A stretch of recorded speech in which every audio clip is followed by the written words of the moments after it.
Hi everybody, very welcome to Mentor and yet another special video podcast. I hope you're all doing absolutely fantastic. Today on the video guys, we're going to be talking about that spectacular go-around that happened to British Airways flight 492 where the aircraft was rocking violently from side to side a couple of days ago. Stay tuned.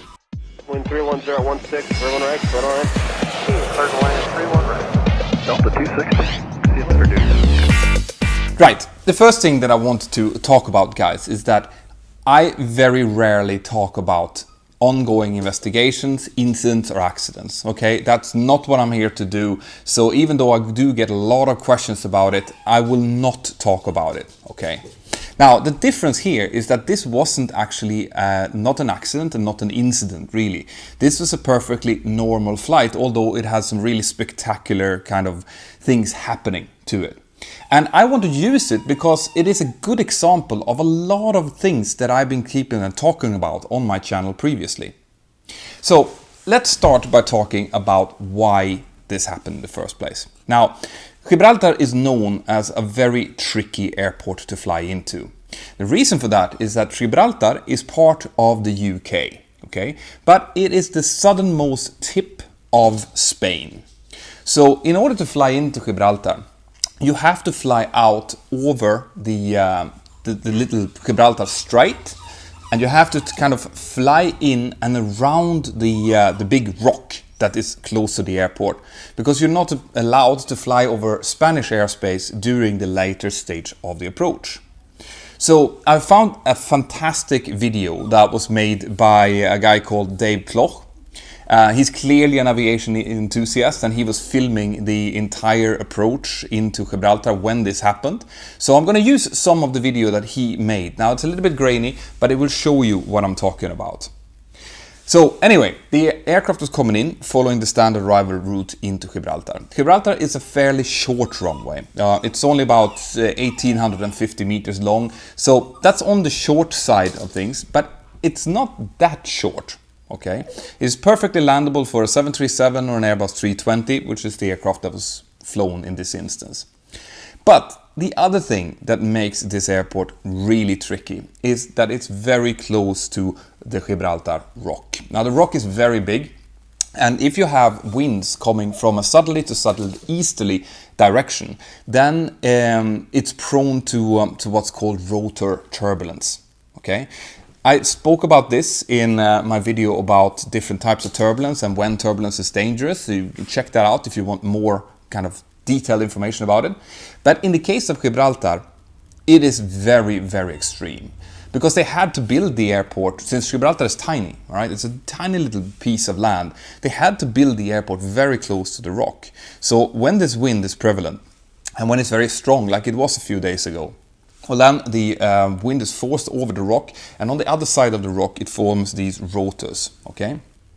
Now, this is something that we know about. This is something that we would brief all the pilots that fly into Gibraltar. I haven't flown there myself, but when you do, we get a briefing material for the airport, and that will include things like rotor turbulence, what kind of wind speeds that you can expect the rotor turbulence to come on, and things like that, all right? So the aircrew in this case would be very aware that this is a possibility, okay? And this is important, so pay attention to that when we look at the video. Now, as they were flying in, you could hear that Dave, who was making the video, was talking about, you know, how the flaps was being extended, and he was also mentioning on a few occasions that this might get bumpy. I'll just be prepared for a go around. Okay.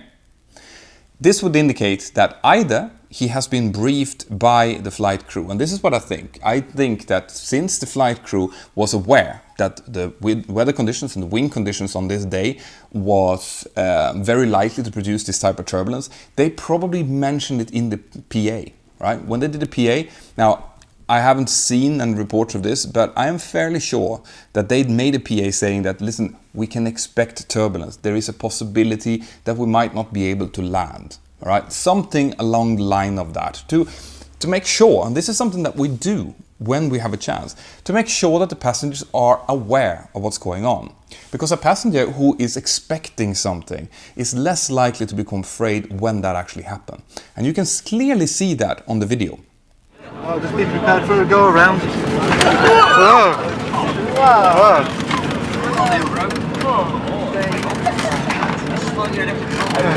A little bit. Going around. Yeah. Wow. Fucking hell. Oh, wow. What's she doing, trying to get high to pull out the wind? Yeah. Oh. Right?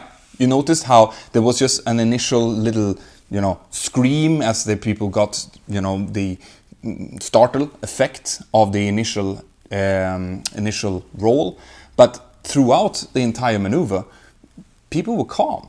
There wasn't any screams, there was no crying or anything like that. And this is an indication that this is passengers who have been properly briefed. Either that or they've been flying into Gibraltar previously and they have had similar experiences.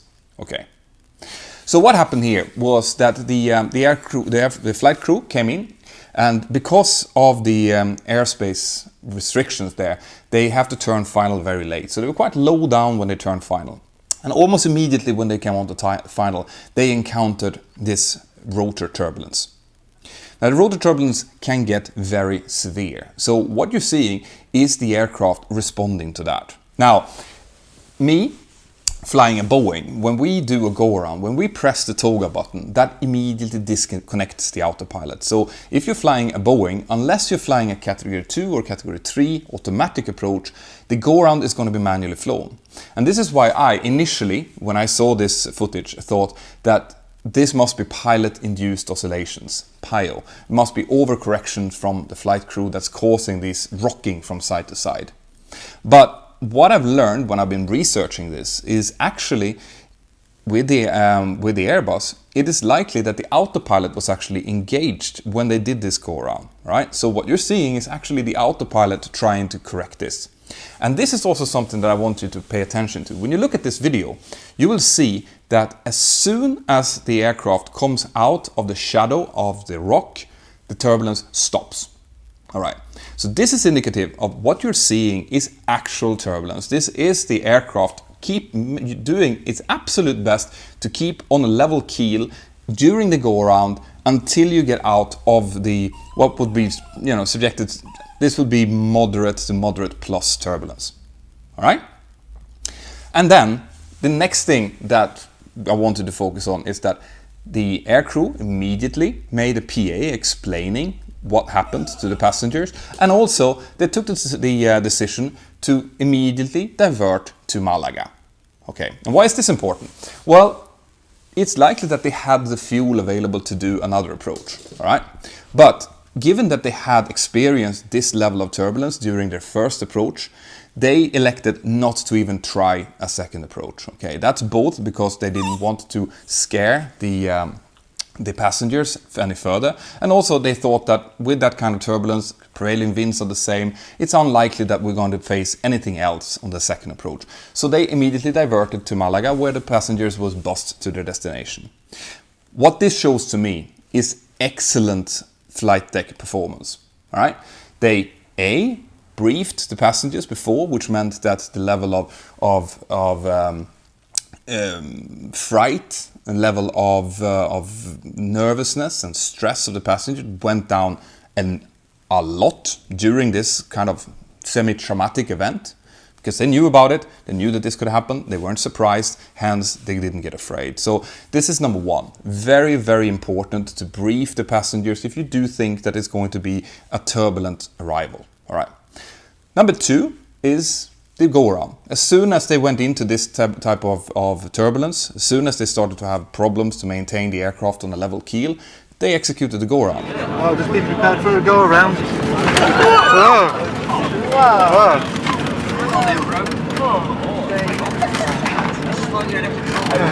A little bit. Going around. Yeah. You can see that from the first initial bounds of turbulence until they executed the go-around is only a few seconds. So there was no hesitation of executing a go-around, which is always the safe thing to do, right?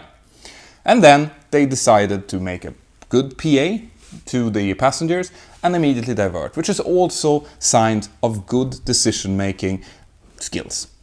All right. So as you can see, there is a huge difference between what is perceived and what's given out through media, which is, oh, the aircraft almost lost control.